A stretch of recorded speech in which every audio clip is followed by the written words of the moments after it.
Hello again and thanks for joining. So today we have another Bachmann set to have a look at. This is actually from their classic collector range and this one is the John Bull. It comes as a locomotive and I've got a coach here to go with it as well. So the locomotive is number 41525 and the coach is number 431060. So the John Bull is actually a locomotive which was built here in the UK by Robert Stephenson, a very famous person from the past. You might have heard of him if you're into trains. And it was shipped to America in 1831, where it was converted for use on American railroads. Bachmann have produced it and a series of coaches to go with it. So we're going to have a look at both of these today. Just looking on the back of these boxes, it does have some pictures of other items that you can get from the Bachmann range, including this one, the DeWitt Clinton HO locomotive, which looks very similar to this one that we're going to have a look at today, but it also has some more modern image items available if you're interested. Both these two boxes that I've got here are actually quite dirty. They've been kicking around for a while, which gives you some indication of the age of this model inside. So without further ado, let's get these open and we'll take a look.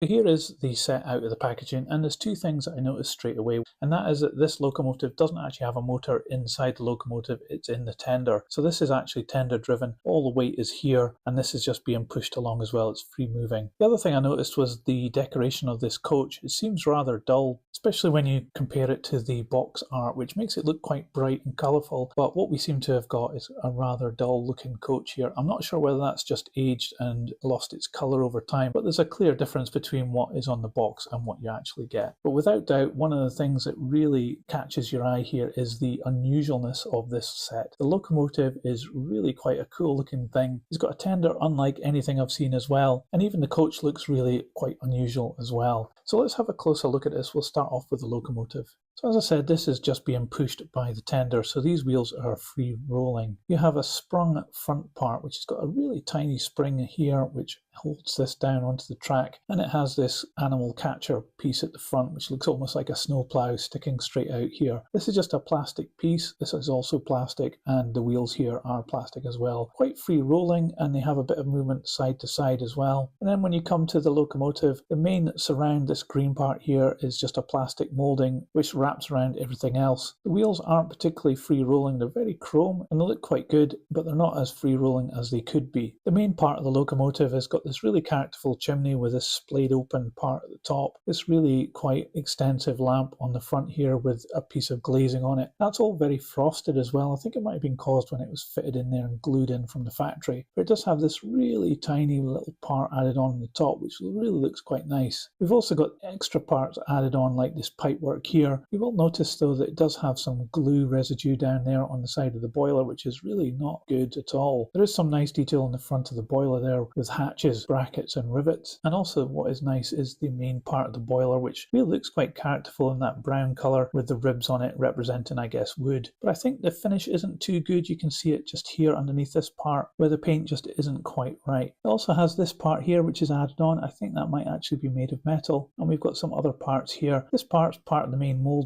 and it's been painted in gold. This part at the back is a plastic part which has been added in, and we have these levers as well which are plastic parts added on as well. The moulding of this back part here, I guess this is the firebox, is quite nice and it's got some nice ribs on it as well. So overall this locomotive is a bit of a mixed bag. Let's have a look at the tender. So this is very heavy. It's obviously where the motor is, and it feels like it's got quite an extensive motor. Looking at the back first, we have this part up here which I think looks as though it should have maybe a light in it or something, or possibly it's where somebody stands. It looks quite weird. It almost looks like it should be on a covered wagon being pulled by horses. Up on the roof we have these metal wire pieces here to represent handrails, which is really nice, and a very good representation of wood up here in this black part. This is a moulding in black which has been added onto the green in the main part. We've also got some additional pieces at the back. These platform pieces and this pipe coming down here, these are extra parts that have been added on, and we have another wire handrail at this point here in the corner. The main moulding in green also has some really nice wood effect, and these ribs going around have some nice rivet detail, and the brackets there are really good as well. There's another wire handrail just here in the corner, and then as we look where the driver would operate, we have some more wood effect and these rib parts here moulded in, but you can see the big motor up here, and I don't know why that's visible. It really kind of spoils it. It could have been something different in there just to cover that up. Down at the chassis we've got some nice spring detail and axle boxes, a representation of the brake gear, and these really tiny wheels which are in chrome. You can see that they're both driven, and I guess these these both most pick up as well. And you can see there Bachmann and made in Hong Kong. So that's quite interesting. It doesn't say made in China. At the back, we've got one of these simple spring-loaded couplings. I've seen these on American stuff quite a lot, and it's screwed in there. So that does give you the option to replace this with something else, perhaps a knuckle coupler if you wanted to. So not a bad mold in this one. Let's have a look at the coach. So one thing's for sure, this is a very light model. Now that could be because of the traction of the main locomotive. This moulding is in green and it's got this printed darker, almost gunmetal dark grey colour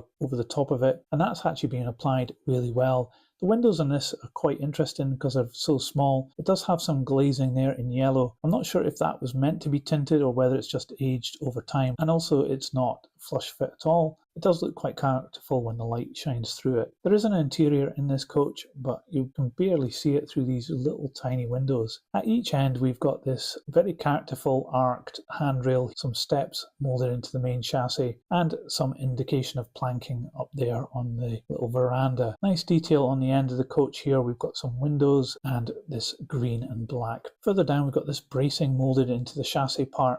That's not very fine at all, and it's not very clear that these are little brackets here that are holding the thing together. That could have been improved a little bit. And then the bogies are in this really contrasting brown colour. We've got some really nice brake details there, but they're not in line with the tread of the wheels, and the wheels are made of plastic. There's a lot of movement in these, and they don't revolve that well, but they're not too bad. Again, the same kind of couplings here with screws holding them in, so you can change those if you want to. And again, we've got Bachmann Hong Kong written right here. Up on the roof is just a plain black piece with these parts on opposite corners, which I think are probably just air vents. No moulding mark up here at all, which is good. So overall, this is not a bad moulding really. It's got some nice details, but it's let down a little bit by the chassis, but it is very light. So let's put this on the scales and we'll see how much it weighs. So the locomotive in tender weighs 109 grams and the coach weighs just 36 grams. So not the heaviest of models, these ones, but let's see how they run. We'll get them on the test track and we'll give them a go. Okay, we've got it on the test track. Let's give it some power and see what happens.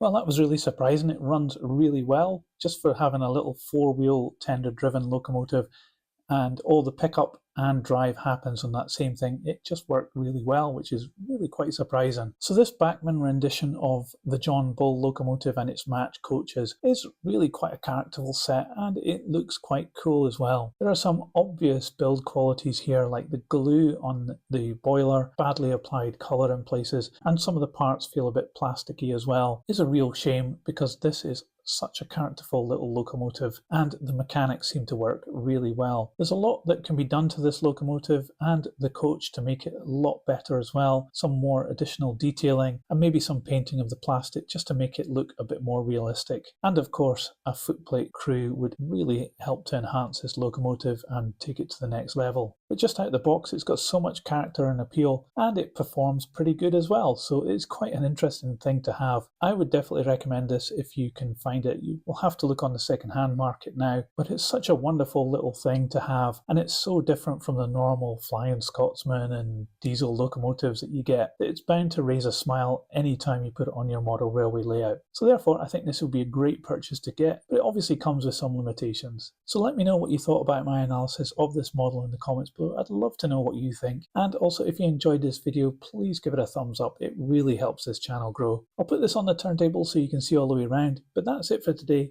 Thanks for watching. See ya!